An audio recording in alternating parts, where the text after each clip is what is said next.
Welcome to Dependable Flame, where we explore vintage petrol lighters, ashtrays, tobacciana, and other useful mechanisms. Make yourself at home. Today we have a vintage Cupid Petrol roller lighter. Very interesting flint tension mechanism. If not unique, it is certainly not typical. It's in very good condition, though it does show scuffs, scratches, maybe some finish loss on the bottom of the lighter.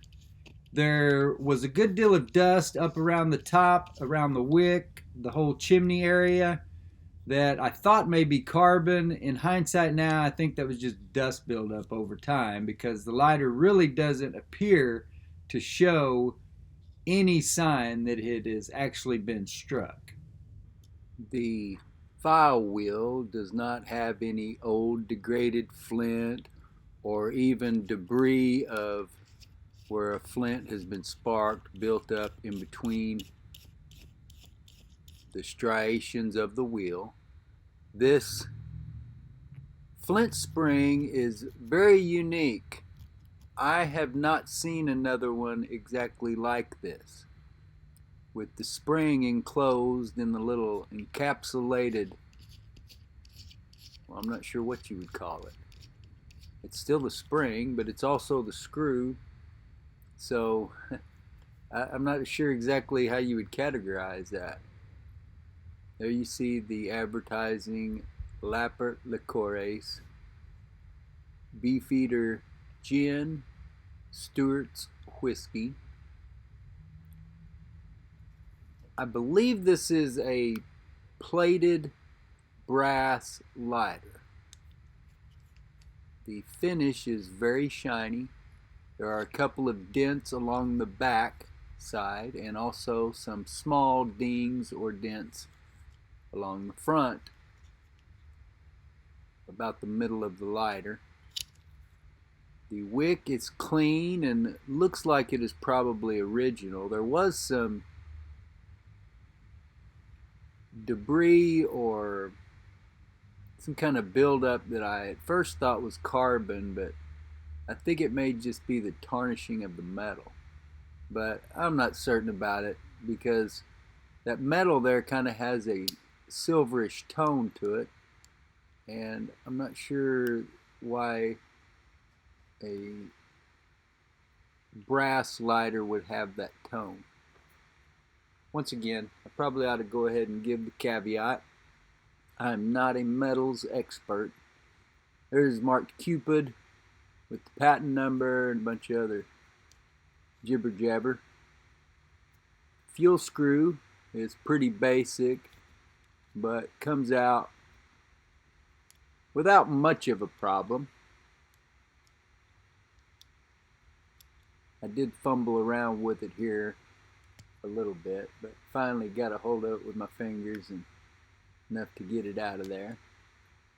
There you can see it appears anyway to just be a brass screw that is unplated, and that tone matches the finish of the lighter. So perhaps the lighter is just polished brass, similar to the other Japanese made roller lighter I had a while back. I think I sold that one. Can't remember now if that was I think it was a Penguin. It's a really cool lighter with a lot of character. It didn't have any advertising on it like this Cupid does. This is the second Cupid I've had, and the first one, which I still have, is the lighter that has the exceptionally long flint spring screw that goes in from the bottom, one of the bottom corners, all the way up around that big turn there along the back of the lighter. This is a much more efficient system, and I think that these were all probably somehow related. The Cupid, the Cygnus, the Viscount. They're probably designed by the same people. I don't really know that they were keeping patents in Japan like we were in America. You do see numbers. I've never really tried to look those up. the flint tension mechanism works just fine, although I have not put a flint in it because, like I said, it appears to me that the lighter is, if not new, very close. I just don't know what it would really serve me to put a flint in there and spark it up. I was wondering if with the flint spring screw removed, if that other roller would just fall out, and it will not.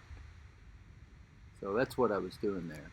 And there is a channel along the bottom of that screw that fits into a little notch on the bottom of the hole so that that can all work together the way it's supposed to. You can see that notch right there, and then the channel in the bottom of the screw. Very cool system. And now that I'm sitting here thinking about it, maybe I should just go ahead and fire it up. But I guess the point is, I got no doubt that this lighter will work. You put a flint in there. It had a flint in it when I got it, and it didn't look like that flint had been struck, but it had a flint in it.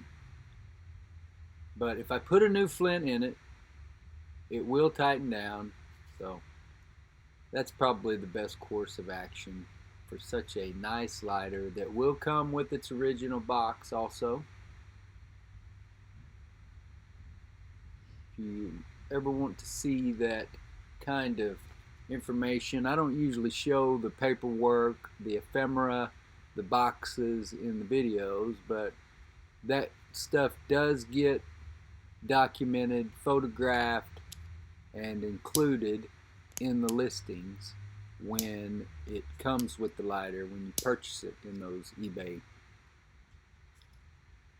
whether it be an eBay listing, buy it now listing, or eBay auction. What you're getting will be in those photos.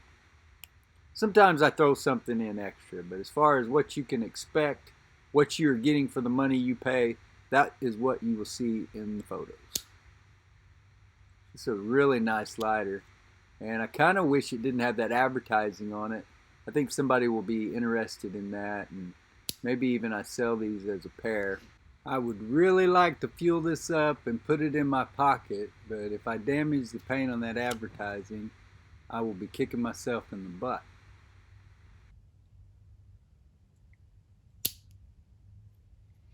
Really nice advertising you can see there, and while there are some scratches along, especially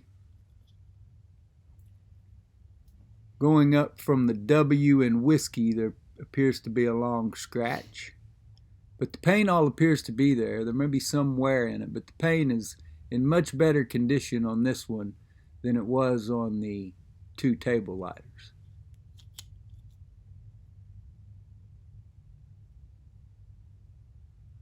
Until next time.